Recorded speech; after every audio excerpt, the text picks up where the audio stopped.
Hello students. सबसे पहले आप सभी बच्चों को गणतंत्र दिवस की हार्दिक शुभकामनाएं। प्यारे बच्चों, मैं आर्यन गुप्ता स्वागत करता हूं आपका इस वीडियो में, जिसमें आज हम लोग शुरू करने वाले हैं part 1 physics part 1। Last class तक हम लोगों ने फिजिक्स पार्ट 2 का अर्धचालक इलेक्ट्रॉनिकी तक के मोस्ट इंपॉर्टेंट क्वेश्चन को कंप्लीट कर लिया था।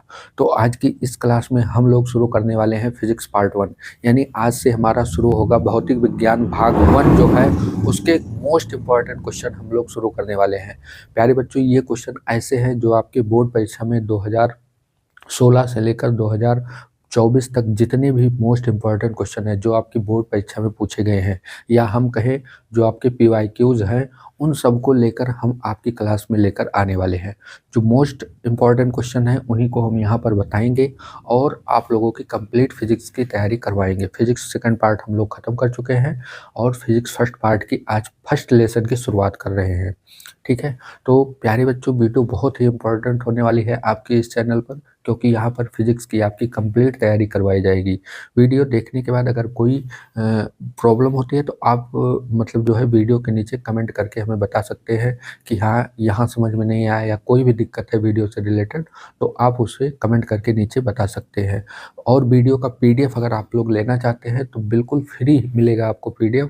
इसके लिए आपको हमारे टेलीग्राम चैनल को ज्वाइन करना होगा, जिसका लिंक मैं नीचे आपको वीडियो के डिस्क्रिप्शन बॉक्स में दे दूंगा। वहाँ से PDF बिल्कुल फ्री मिल जाएगा। PDF मिलने से ये होता है बच्चों कि आप लोग जैसे मान लीजिए कोई स्क्रीनशॉट नहीं ले पाते हैं तो PDF में आपको बिल्कुल क्लियर दिखेगा और आप लोग उसको घर पे बैठ के अपना नोट कर सकते हैं, अपना नोट्स बना सकते हैं, जिससे आप लोगों की तैयारी हो सके अच्छे से। तो चलिए शुरू करते हैं आज की अपनी क्लास। आज की इस वीडियो में हम लोग क्वेश्चन लेकर आए हैं, मोस्ट इंपॉर्टेंट क्वेश्चन जो आपकी बोर्ड परीक्षा में पूछा गया है, कई बार पूछा गया है। क्वेश्चन है, वैद्युत द्विध्रुव क्या है? किसी वैद्युत द्विध्रुव की अच्छी स्थिति में वैद्युत क्षेत्र की तीव्रता का सूत्र का निगमन कीजिए। ठीक है, बहुत ही इंपॉर्टेंट क्वेश्चन है। इसमें निरक्षीय स्थिति वाला भी आता है, तो पहले हम लोग अच्छे स्थिति को देखते हैं। ठीक है, तो पहले ये समझते हैं कि वैद्युत द्विध्रुव क्या है। ठीक है, तो वैद्युत द्विध्रुव हम लोग जानते हैं कि वैद्युत द्विध्रुव एक ऐसा निकाय है जिसमें दो बराबर किंतु विपरीत प्रकार के आवेश अल्प दूरी पर रखे होते हैं। वो क्या कहलाते हैं? वैद्युत द्विध्रुव कहलाते हैं। तो सबसे पहले मैं यहाँ पर वैद्युत द्विध्रुव की डेफिनेशन लिख देता हूँ, उसके बाद फिर आपको अच्छी स्थिति में इसका डेरिवेशन कैसे होगा उसको मैं कंप्लीट आप लोगों को समझाता हूँ। ठीक है, आप लोग यहाँ देखिए। तो बच्चों, यहाँ पर हमने डेफिनेशन लिख दी है कि वैद्युत द्विध्रुव क्या है, या वैद्युत द्विध्रुव आघूर्ण इसमें पूछता है क्या है। ठीक है, तो दोनों डेफिनेशन हमने यहाँ पर लिख दी है। ठीक है, ताकि आप लोगों को आगे डेरिवेशन करने में आसानी हो। ठीक है, डेफिनेशन क्या है? वैद्युत द्विध्रुव वह निकाय है जिसमें दो बराबर व विपरीत प्रकार के आवेश एक दूसरे से अल्प दूरी 2l पर स्थित होते हैं। उन्हें क्या बोलते हैं? वैद्युत द्विध्रुव कहते हैं। ठीक है, अब इसी वैद्युत द्विध्रुव में से कोई एक आवेश ले लिया जाए, किसी एक आवेश व इनके बीच की अल्प दूरी को वैद्युत द्विध्रुव का आघूर्ण कहते हैं। अल्प दूरी के गुणनफल को यहाँ पर लिखेंगे, अल्प दूरी के गुणनफल को, यहाँ पर अल्प दूरी के गुणनफल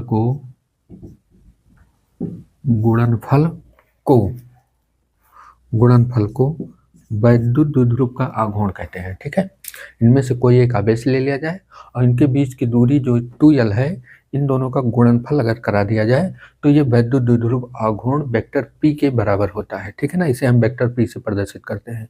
इसका मात्रक जो होगा, Q का मात्रक कूलाम होगा और L का मात्रक क्या होगा? मीटर। तो इसका मात्रक होता है कूलाम मीटर। तो ये हो गया वैद्युत द्विध्रुव और वैद्युत द्विध्रुव आघूर्ण। अगर केवल वैद्युत द्विध्रुव आता है तो आपको केवल यही तक लिख देना है कि अल्प दूरी पर स्थित होते हैं, यही क्या है? वैद्युत द्विध्रुव है। लेकिन अगर इसी में वैद्युत द्विध्रुव आघूर्ण पूछ लेता है तब आपको इतना और लिख देना है, तो ये वैद्युत द्विध्रुव और वैद्युत द्विध्रुव आघूर्ण की परिभाषा हो जाएगी। ठीक है ना, फार्मूला ये हो जाएगा इसका। अब इसी फार्मूले का यूज हम इस अच्छी स्थिति वाले डेरिवेशन में करेंगे। तो अच्छे स्थिति का जो डेरिवेशन है वो आपके बोर्ड एग्जाम के लिए बहुत ही इंपॉर्टेंट है, अच्छी स्थिति भी और निरक्षीय स्थिति भी। ठीक है, तो आप लोग इतना स्क्रीनशॉट ले लीजिए, उसके बाद फिर हम लोग देखते हैं अच्छी स्थिति। चलिए देखते हैं अब वैद्युत द्विध्रुव की अच्छी स्थिति में वैद्युत क्षेत्र की तीव्रता। एग्जाम में क्वेश्चन पूछता है कि किसी वैद्युत द्विध्रुव की अच्छी स्थिति में वैद्युत क्षेत्र की तीव्रता का सूत्र निगमित कीजिए। ठीक है ना। तो सबसे पहले हम क्या करेंगे, इसमें फिगर बनाएंगे और उसका माना लिखेंगे, ठीक है। तभी जब बच्चों आप कंप्लीटली पूरा डेरिवेशन करेंगे तभी आपको पूरा नंबर मिलेगा। नहीं तो अगर 5 नंबर में या 3 नंबर में अगर डेरिवेशन आएगा, अगर डेफिनेशन सहित आएगा तो 5 नंबर में आएगा, अगर डेफिनेशन नहीं आएगी, केवल अच्छे स्थिति का डेरिवेशन आएगा तो वो केवल आपको 3 नंबर में देगा। तो अगर आप कंप्लीटली डेरिवेशन करेंगे तभी आपको पूरा नंबर मिलेगा। अगर आप उसमें कुछ छोड़ देते हैं तब आपको पूरा नंबर नहीं मिलेगा, ठीक है ना। तो बहुत ध्यान से देखिएगा, जो जो मैं बता रहा हूँ वही वही आपको लिखना है, ठीक है। तो सबसे पहले तो मैं यहाँ पर क्या करूँगा, फिगर बनाएंगे, ठीक है। सबसे पहले यहाँ पर क्या करेंगे, फिगर बनाएंगे। तो हम मान लेते हैं कि एक वैद्युत द्विध्रुव है ए बी, ठीक है। एक वैद्युत द्विध्रुव है ए बी, यहाँ पर हम वैद्युत द्विध्रुव बना लेते हैं। ये एक वैद्युत द्विध्रुव है। अब वैद्युत द्विध्रुव जो होता है दो आवेशों से मिलकर बना होता है, एक माइनस क्यू चार्ज होते हैं और एक क्या होता है, प्लस क्यू चार्ज होता है। तो हम मान लेते हैं ये वैद्युत द्विध्रुव जो है इसका माइनस क्यू चार्ज यहाँ पर है और प्लस क्यू चार्ज यहाँ पर है, ठीक। और इनके बीच की जो दूरी है, अल्प दूरी, वो कितना है, 2l मीटर है। इनके बीच की जो अल्प दूरी है 2l मीटर है, ठीक है। और ये वैद्युत द्विध्रुव किसी निर्वात अथवा वायु में रखा है। हम ये मान लेते हैं कि ये वैद्युत द्विध्रुव कहाँ रखा है, निर्वात अथवा वायु में रखा है, ठीक। अब ये वैद्युत द्विध्रुव का मध्यबिंदु O जो है, ये क्या है, मध्यबिंदु O है, ठीक है। अब यहाँ से वैद्युत द्विध्रुव के मध्यबिंदु O से स्मॉल r मीटर की दूरी पर इसकी अक्षीय स्थिति में एक बिंदु हम मान लेते हैं यहाँ पर क्या है, P है। इसकी अक्षीय स्थिति में मध्यबिंदु O से स्मॉल r मीटर की दूरी पर यहाँ पर क्या है, एक बिंदु P है, जिस पर हमें क्या ज्ञात करनी है, वैद्युत क्षेत्र की तीव्रता ज्ञात करनी है, ठीक। जिस पर हमें क्या ज्ञात करनी है, वैद्युत क्षेत्र की तीव्रता निकालनी है इस P बिंदु पर, ठीक।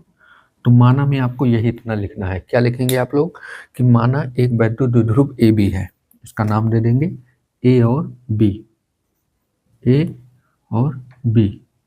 माना एक वैद्युत द्विध्रुव ए बी है जो माइनस क्यू व प्लस क्यू कूलाम के आवेशों से मिलकर बना है, ठीक। हम बोल दे रहे हैं, आप लोग अगर चाहे तो लिख सकते हैं कि माना एक वैद्युत द्विध्रुव ए बी है जो माइनस क्यू और प्लस क्यू के कूलाम के आवेशों से मिलकर बना है, जिनके बीच की अल्प दूरी क्या है, 2l है, ठीक है। वैद्युत द्विध्रुव के मध्य बिंदु O से स्मॉल r मीटर की दूरी पर इसकी अक्षीय स्थिति में एक बिंदु P है, जिस पर हमें वैद्युत क्षेत्र की तीव्रता ज्ञात करनी है, ठीक। बस ये इतना आपको माना में लिख देना है और उसके बाद इस फिगर को बनाना है, ठीक है। तो फिगर हमने बना दिया। अब इसमें करना क्या है आपको, अब हम प्लस क्यू आवेश से और माइनस क्यू आवेश से इस P बिंदु की दूरी निकालते हैं, ठीक है। तो थोड़ा ध्यान दीजिएगा कि ये वैद्युत द्विध्रुव जो है पूरी दूरी कितना है, 2l है।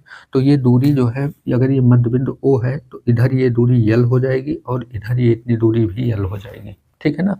अब अगर हम प्लस क्यू आवेश से दूरी देखेंगे तो प्लस क्यू आवेश से दूरी चाहिए, तो इस r में से इस l को क्या कर दें, माइनस कर दें। तो यहाँ पर ये दूरी हो जाएगी r माइनस l, ठीक। प्लस क्यू आवेश से दूरी कितना हो जाएगी, r माइनस l। और माइनस क्यू आवेश से देखा जाए तो यहाँ से यहाँ तक की दूरी r है और l इतना क्या कर दें, प्लस कर दें। तो यहाँ से यहाँ तक की माइनस क्यू से जो दूरी हो जाएगी वो क्या हो जाएगी, r प्लस l हो जाएगी, ठीक। r प्लस l हो जाएगी, ठीक है। ये इतना डिस्टेंस आपको, आप लोगों को निकाल के रख देना है यहाँ पर, ठीक है। अब जो है हम फॉर्मूला लगाते हैं, ठीक। फॉर्मूला लगा के डेरिवेशन करते हैं। सबसे पहले हम लिखेंगे प्लस क्यू आवेश के कारण बिंदु P पर वैद्युत क्षेत्र की तीव्रता। हम लिखेंगे अब प्लस क्यू आवेश के कारण, प्लस क्यू आवेश के कारण, आवेश के कारण P बिंदु पर, P बिंदु पर वैद्युत क्षेत्र की तीव्रता, वैद्युत क्षेत्र की तीव्रता, क्षेत्र की तीव्रता, ठीक। अब तीव्रता का फॉर्मूला जो होता है E बराबर होता है KQ/R, लेकिन हम किसके कारण निकाल रहे हैं, प्लस क्यू आवेश के कारण निकाल रहे हैं। तो यहाँ पर हो जाएगा E प्लस क्यू लिखेंगे, ठीक। प्लस क्यू आवेश के कारण निकाल रहे हैं तो E प्लस क्यू बराबर K इंटू Q/R²। तो प्लस क्यू आवेश से दूरी क्या है, R माइनस यल है, तो R माइनस यल का होल स्क्वायर हो जाएगा। अब चूंकि ये क्या है, सदिश राशि है, तो इसकी दिशा भी हम दिखाएंगे। तो प्लस क्यू आवेश के कारण जो वैद्युत क्षेत्र की दिशा होती है वो प्लस आवेश से दूर होती है, यानी इधर की ओर होगी। ठीक, इसको हम मान लेते हैं ये है ई प्लस क्यू। ठीक, प्लस क्यू आवेश के कारण जो वैद्युत क्षेत्र की तीव्रता होती है वो प्लस आवेश से दूर होती है, तो प्लस आवेश ये है, इससे दूर जाएगी यानी इधर की ओर होगी। ठीक है ना। और यहाँ पर दिशा क्या लिखेंगे, बी पी की ओर। ठीक, बी से पी की दिशा, या बी से पी की दिशा, बी से पी की दिशा में ये दिशा हो जाएगी। ठीक, और इसी प्रकार भागे डेरिवेशन, इसी प्रकार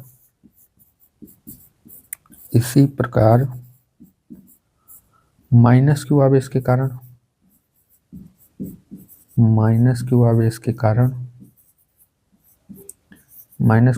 कारण, अगर तीव्रता देखेंगे तो क्या होगा, ई माइनस क्यू हो जाएगा। क्या हो जाएगा, ई माइनस क्यू हो जाएगा। बराबर में फार्मूला यही लगेगा, के इंटू क्यू बाई, अब माइनस क्यू आवेश से दूरी कितना है, आर प्लस एल, तो आर प्लस एल का होल स्क्वायर। ठीक, आर प्लस एल का होल स्क्वायर। दिशा इसकी क्या होगी, तो माइनस क्यू आवेश के कारण वैद्युत क्षेत्र की जो दिशा होती है वो माइनस आवेश की ओर होती है। ठीक है, तो यहाँ पर इसकी दिशा इधर हो जाएगी। हम यहाँ पर इसको बना देते हैं, ये हो जाएगी माइनस क्यू आवेश की दिशा, ई माइनस क्यू। ठीक, ये इसकी दिशा हो जाएगी। तो दिशा अगर हम दिखा देंगे तो यहाँ पर माइनस चिन्ह लगाने की आवश्यकता नहीं है। ठीक है ना। तो इसकी दिशा क्या होगी, पी से ए की ओर, चाहे बी की ओर लिख दीजिए, पी से ए की ओर लिखिए। ठीक है, क्योंकि ए लास्ट पॉइंट है, तो पी से ए की ओर यहाँ पर लिखेंगे, पी से ए की ओर। ठीक, ये इतना। ठीक है, अब दो तीव्रताएं हैं, एक तीव्रता इस दिशा में है, एक तीव्रता इस दिशा में है। तो हम लोगों को क्या निकालना है, परिणामी तीव्रता निकालनी है। तो परिणामी तीव्रता यहाँ पर क्या होगी, तो थोड़ा हमें परिणामी कैसे निकालेंगे, चूंकि यहाँ लिखेंगे चूंकि तीव्रताएं विपरीत दिशा में है, अतः इनके परिणामी जो होगा इनके अंतर के बराबर होगा। परिणामी जो होगा इन दोनों के अंतर के बराबर होगा।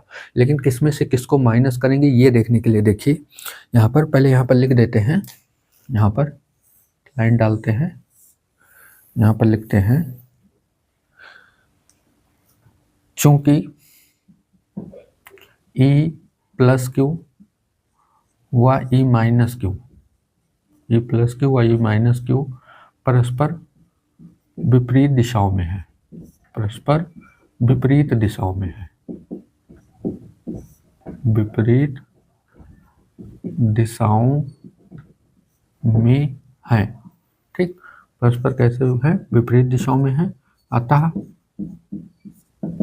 इनका परिणामी इनके अंतर के बराबर होगा, परिणामी इनके अंतर के बराबर होगा, इनके अंतर के बराबर होगा। आप लोगों को ध्यान रहे बात कि अगर दो दिशाएं विपरीत हैं तो उनको माइनस ही करना है, बराबर होगा। ठीक, अगर जैसे कहीं वैद्युत क्षेत्र या वैद्युत विभव कोई भी हुआ, अगर दिशाएं विपरीत आ रही हैं तो उनको क्या करेंगे, हम माइनस ही करेंगे। अगर एक ही दिशा आ रही है तो उनको जोड़ लेंगे, बाकी अगर विपरीत दिशाएं हैं तो उनको क्या करेंगे, माइनस करेंगे। ठीक है ना। अब बराबर होगा तो ई जो होगा, ई नेट जो होगा वो क्या होगा, दोनों के अंतर के बराबर होगा। लेकिन किसमें से किसको माइनस करेंगे, तो जो बड़ा होगा बड़े वाले में से छोटे को माइनस करेंगे। तो बड़ा कौन सा है, तो यहाँ देखिए दूरी जो ये आर है, आर में से कुछ कम हो रहा है। ठीक, आर में से कुछ कम हो रहा है, तब हम चार्ज क्यू को डिवाइड कर रहे हैं।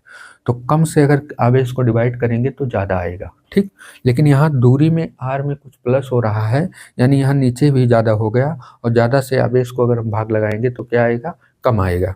तो इसका मतलब E प्लस क्यू क्या है, बड़ा है। इधर वाली वैद्युत क्षेत्र क्या है, बड़ा है, इधर वाला वैद्युत क्षेत्र क्या है, छोटा है। तो E प्लस क्यू में से E माइनस क्यू क्या हो जाएगा, माइनस हो जाएगा। तो यहाँ पर लिखेंगे E प्लस क्यू, इसमें से माइनस होगा E माइनस क्यू। ठीक, दोनों को हम माइनस कर देंगे, वैल्यू यहाँ पर रखी है। ठीक है, पहले एक बार लिख लेते हैं, E नेट बराबर ई नेट बराबर क्या हो जाएगा, ई प्लस की value K into Q by R minus L का होल स्क्वायर और minus K into Q by R plus L का होल स्क्वायर।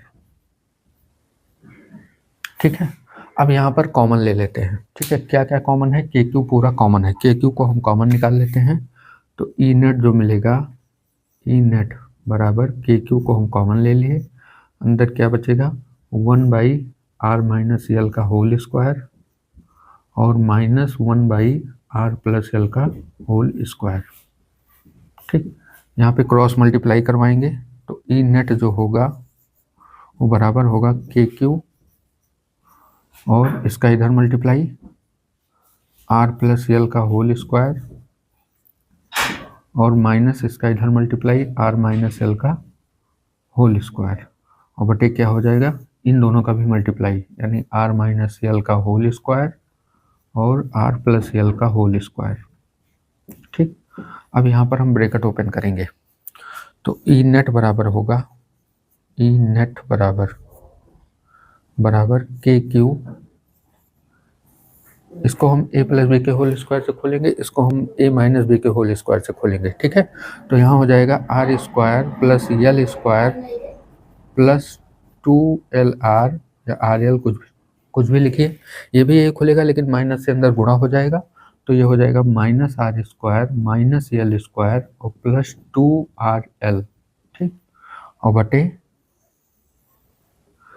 ये देखिए ए प्लस बी एक ब्रैकेट में है, ए माइनस बी एक ब्रैकेट में है, तो ये तो फार्मूला बन गया A square minus B square का, लेकिन चूंकि इसका भी स्क्वायर लगा है इसलिए हम यहाँ पर पूरे का होल स्क्वायर लगा देंगे, R square minus L square का पूरे का होल स्क्वायर, ब्रैकेट कर देंगे बंद। ठीक है, अब यहाँ पर देखिए आर स्क्वायर से आर स्क्वायर कैंसिल हो जाएगा और यल स्क्वायर से एल स्क्वायर कैंसिल हो जाएगा। अब यहाँ पर इसको हम जोड़ के लिखेंगे। ठीक है ना, आप लोग पहले इतना स्क्रीनशॉट ले लीजिए, उसके बाद फिर हम इसके आगे इधर इरेज करके लिखते हैं क्योंकि अब जगह नहीं है बोर्ड पर। ठीक है ना, तो इतना स्क्रीनशॉट लीजिए, फिर इधर हम इरेज करके फिगर को और इधर डेरिवेशन को आगे करेंगे। ठीक है ना, स्क्रीनशॉट लीजिए आप लोग। स्क्रीनशॉट हो गया होगा, चलिए इसके आगे देखते हैं। यहाँ पर लिखेंगे ई नेट बराबर क्या होगा, के क्यू तो बाहर है, के क्यू को बाहर कर लीजिए, अंदर में 2RL मिलके हो जाएगा 4LR लिखिए चाहे RL लिखिए बटे R square minus L square का होल स्क्वायर। ठीक, अब जो है यहाँ पर हम क्यू को अंदर भेज देते हैं, तो ई नेट बराबर हो जाएगा, के तो बाहर रखिए, इसको हम लिख सकते हैं क्यू अंदर में, क्यू अंदर भेज दीजिए क्यू और इंटू 2L को अलग करते हैं, 2L को अलग कर लिए और 2QL हो गया और बचा 2R, तो 2 यहाँ लिखते हैं और R भी लिख देते हैं, इसको हम इस तरीके से लिख सकते हैं। ठीक है, देखिए 2 दूना 4, 4LR हो गया इतना और Q अंदर आ गया। ठीक है, नीचे R square minus L square का होल स्क्वायर। ठीक, यहाँ पे थोड़ा ध्यान दीजिएगा कि ये Q इंटू 2L क्या है, वैद्युत द्विध्रुव का आघूर्ण है। अभी हमने डेफिनेशन बताई थी कि Q इंटू 2L क्या है, वैद्युत द्विध्रुव का आघूर्ण। यहाँ पर लिखेंगे चूंकि Q इंटू 2L बराबर क्या है P। ठीक, तो P यहाँ रख देंगे, तो ई नेट जो हमें मिलेगा, नेट बराबर K into Q into 2L की जगह P इंटू R और यहाँ पर 2 आगे लिख देते हैं, 2P इंटू R और बटे में क्या हो जाएगा R square minus L square का होल स्क्वायर। अब यहाँ पे एक कंडीशन लगाते हैं कि यदि L का मान, L क्या है वैद्युत द्विध्रुव के मध्यबिंदु से एक आवेश तक की दूरी। ठीक, तो L जो है वो R की अपेक्षा क्या है बहुत छोटा है, L जो है वो बहुत छोटा है किससे, R से। ठीक, तो अर्थात L का मान हम क्या करें नगण्य मान लें, अर्थात L क्या है नगण्य है, L बराबर नगण्य, नगण्य मानिए और नगण्य का मतलब हुआ 0। ठीक, L को हम क्या मान लेते हैं नगण्य, तो इसको छोड़ देंगे, तो ई नेट बराबर हमें क्या मिलेगा, ई नेट बराबर मिलेगा K इंटू ब्रैकेट में 2P इंटू R और बटे में ये 0 हो जाएगा, तो आर स्क्वायर का होल स्क्वायर मतलब R की पावर 4। ठीक, अब एक आर से एक आर कैंसिल होगा तो यहाँ आर की पावर 3 बचेगा। तो यहाँ पर लिखते हैं ई नेट बराबर क्या होगा, के into 2p by are cube. ठीक, यही क्या हो जाएगा, परिणामी वैद्युत क्षेत्र की तीव्रता हो जाएगी P बिंदु पर। ठीक है, परिणामी वैद्युत क्षेत्र की तीव्रता होगी P बिंदु पर, या इसी को हम ऐसे लिख सकते हैं, एक लाइन यहाँ पर डाल देते हैं। ठीक है, इधर इतने में लिख देते हैं, आप लोग देखिए इसे। हम इसे लिख सकते हैं कि ई नेट बराबर निर्वात अथवा वायु के लिए, निर्वात क्योंकि निर्वात में ही माना है, तो निर्वात अथवा वायु के लिए, ठीक, के लिए हम यहाँ पर ई नेट को ऐसे लिख सकते हैं, ई नेट बराबर में के का मान जो होता है वो हमने बताया था आप लोगों को 1/4πε0 होता है, 1/4πε0 होता है इंटू 2p/r³। ये हो जाएगी अच्छी स्थिति में वैद्युत क्षेत्र की तीव्रता। ठीक है, अब परिणामी की दिशा क्या होगी। ठीक है, अब चूंकि हम प्लस क्यू में से माइनस क्यू को, प्लस क्यू आवेश में से माइनस क्यू आवेश वाले वैद्युत क्षेत्र की तीव्रता को माइनस किए हैं, तो इसका मतलब प्लस क्यू वाली वैद्युत क्षेत्र की तीव्रता ज़्यादा है। तो प्लस क्यू वाली वैद्युत क्षेत्र की दिशा क्या थी, बी से पी की दिशा थी, तो यहाँ से दिशा क्या होगी, बीपी की दिशा होगी। बीपी की दिशा में परिणामी की जो दिशा होगी वो क्या होगी, बीपी की दिशा होगी। ठीक है ना, बस यहाँ तक आप लोगों को डेरिवेशन कर देना है। ठीक है ना, बहुत ही आसान है। ठीक है, केवल बस आप लोगों को ध्यान से एक बार इसका प्रैक्टिस कर लेना है। ठीक, आप लोग इसका स्क्रीनशॉट लीजिए, फिर आगे देखते हैं।